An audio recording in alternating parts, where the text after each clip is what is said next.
Okay, Courtney. Hi. Hello, fantastic to meet you. Nice to meet you too. Yeah, so you're fronting a bisexual dating show, The Bi Life. I am. You Why? said that very Britishly. Well, I am very... Bisexual dating show. I pictured David Attenborough watching bisexuals mating in the wild. Well, let's hope so. That'll get the figures, won't it? Oh, there's none of that. That's the thing. It's like a sweet, like heartwarming story, like almost like a coming of age, even though everybody's in their 20s. Story about young British bisexuals in Barcelona, all living in a villa together, going on dates with people of different genders. Which sounds fantastic. It's widely reported, and it's true, that the B in LGBT is the poor relation.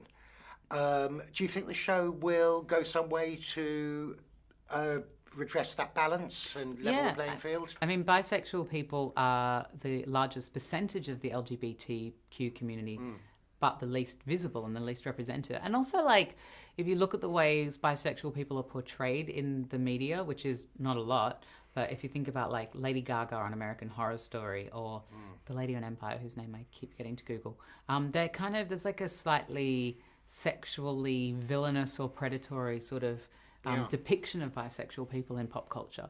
And this show is wonderful because you've just got a group of young people going on dates and they kind of just happen to be bisexual. Like the message is baked into the cake. Yeah, which is fantastic. Why do you think, though, that bisexual people often report, I hesitate to use the word, but for want of a better word, a biphobia, coming more from the gay community than the straight community? Well, I think that a lot of gay men in particular used bisexual as a transitionary sexuality on their way to identifying as gay. And therefore, gay men think, oh, I used to identify as bisexual before I was totally comfortable coming out as a gay man. Therefore, bisexual people don't exist. And I think gay men, obviously want other people's empathy and understanding their own identity, and there needs to be a little bit of that going both ways. And when a bisexual person says they're bisexual, you just have to believe them.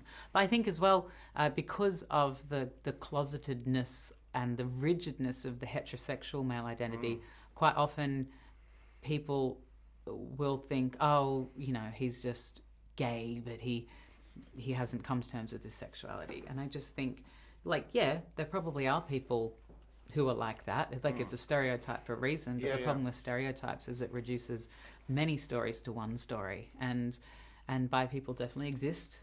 And it's cool that this show is just showcasing that in a really simple show them, don't tell them kind of way. Which is fantastic. So, of course, it's on E. It's an entertainment show. Yeah. It's not a social documentary. But do you see some sort of social purpose in the show? Yeah, and a lot more than you probably would to expect. Actually, that's a really fresh take. I've just seen the first episode, and it's a really fresh take on reality where nobody throws white wine at anybody, nobody pulls anybody's weave.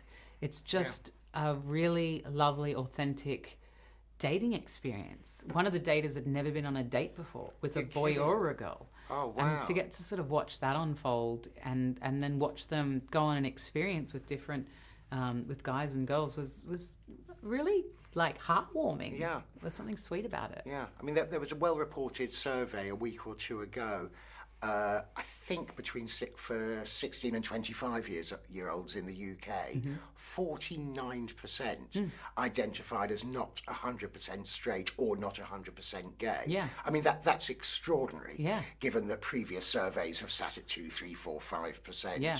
Do you think that in a generation or two, this sort of show, wonderful as I'm sure it is, will simply not be needed because everybody will identify as kind of fluid? Well, I think the results of that survey were more about the way the questions were asked, because usually a survey says, are you gay, bi, or straight? Yeah. And that same question was asked in, I think it's the YouGov survey you're referencing. It might be another one. That's it. And when that question was asked, still 90+% of people said they were heterosexual. But when they were asked to plot their sexuality on a scale of 0 to 6, where 0 is exclusively heterosexual and 6 is exclusively homosexual, 54% of people said that they were not exclusively heterosexual. Yeah. And I think that's because the truth is that people's sexuality is a lot more fluid, but we exist in this monosexual culture of gay and straight, and there is no room for the middle ground. And I think for a long time, gay people needed that strength in the solidarity of their identity and that binary. But I think now we're able to really tease out the edges of gay and straight and understand that sexuality exists on a spectrum. And I think that in a few years' time, maybe not a few years, maybe like a generation or two, these shows will just be like the norm. Well, I suppose they'll just be dating shows. Yeah. Some people will be gay, some will be bi. And some will be straight. Some will be straight, and good luck to them. Yeah. Okay, so listen, thank you so much, Courtney, for spending your time. I know you've had a really, really busy day, and I'm certainly going to look forward to watching the show and reviewing it. Me too. Thank you. I hope you enjoy.